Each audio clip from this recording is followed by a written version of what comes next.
السلام علیکم ورحمۃ اللہ وبرکاتہ۔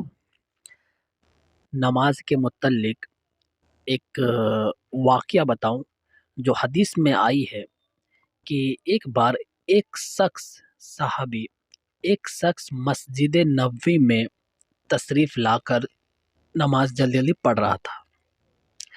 نماز مکمل کرنے کے بعد وہ نبی پاک صلی اللہ علیہ وسلم کے پاس آ کر سلام کرتا ہے، تو نبی پاک صلی اللہ علیہ وسلم اس کو کہتا ہے کہ تمہاری نماز نہیں ہوئی، تم جا کر نماز پڑھ لو، کیونکہ تم نے نماز نہیں پڑھی۔ اس طرح کے الفاظ، تمہاری نماز نہیں ہوئی، تم نماز نہیں پڑھے، تم جا کر نماز پڑھ لو، حالانکہ وہ نماز پڑھ کے آیا تھا۔ تو پھر وہ شخص جا کر دوبارہ نماز پڑھتا ہے۔ نماز پڑھنے کے بعد پھر اسی طرح نبی پاک صلی اللہ علیہ وسلم کے پاس آتا ہے، تو نبی پاک صلی اللہ علیہ وسلم وہی کہتا ہے پہلے والا الفاظ کہ تمہاری نماز نہیں ہوئی، تم جا کر پھر پڑھ لو۔ تو پھر صحابی پھر جا کر نماز پڑھنے چلا جاتا ہے، پھر تیسرے بار آ کر سلام کرتا ہے، تو نبی پاک صلی اللہ علیہ وسلم پھر اسی طرح کہتا ہے کہ تمہاری نماز نہیں ہوئی، تم جا کر پڑھ لو۔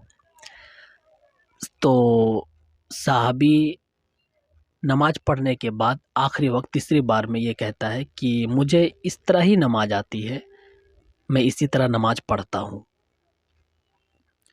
تو نبی پاک صلی اللہ علیہ وسلم نے ان کو یہ فرمایا، بلکہ اس صحابی نے یہ کہا کہ آپ مجھے نماز پڑھنے کا طریقہ سکھا دیں یا بتا دیں۔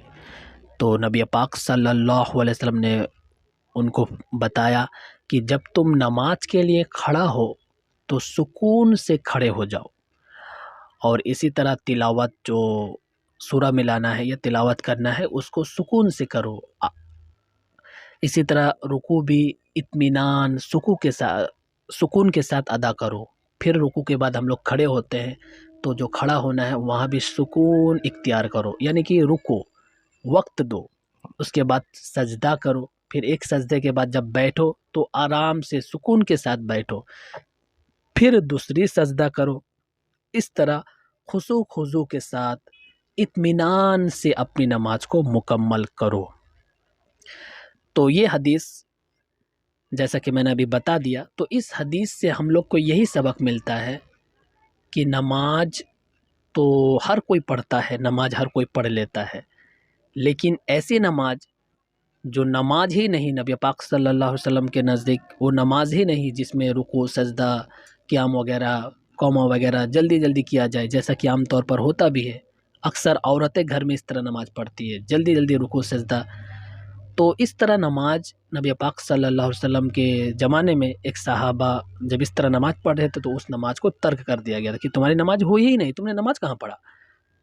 تو اسی لیے ہم لوگ کو نماز بہت ہی سکون کے ساتھ، اطمینان کے ساتھ اچھے سے قیام کرنا ہے، رکوع وغیرہ سب اطمینان کے ساتھ کرنا ہے، اور یہ نماز میں واجب کے درجے میں آتا ہے، اس لیے نماز نہیں ہوتی ہے جان بوجھ کر اس طرح کرنے پر۔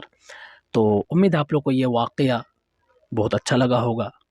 السلام علیکم ورحمۃ اللہ۔ اس واقعہ میں میں نے ایک شخص کا واقعہ بیان کیا ہے، اور اس شخص کو میں کبھی کبھی صحابہ بھی کہہ دیا ہوں، تو یہ میری بات صحیح یا غلط مجھے نہیں پتہ، لیکن حدیث میں اور اس کتاب میں بھی ایک شخص کا واقعہ لکھا ہوا ہے، صحابی کے نام نہیں لکھے ہوئے کہ صحابی ہے یا نہیں ہے، اس بارے میں مجھے نہیں پتہ، صرف لکھا ہوا ہے ایک شخص کا واقعہ ہے، یہ بات یاد رہے۔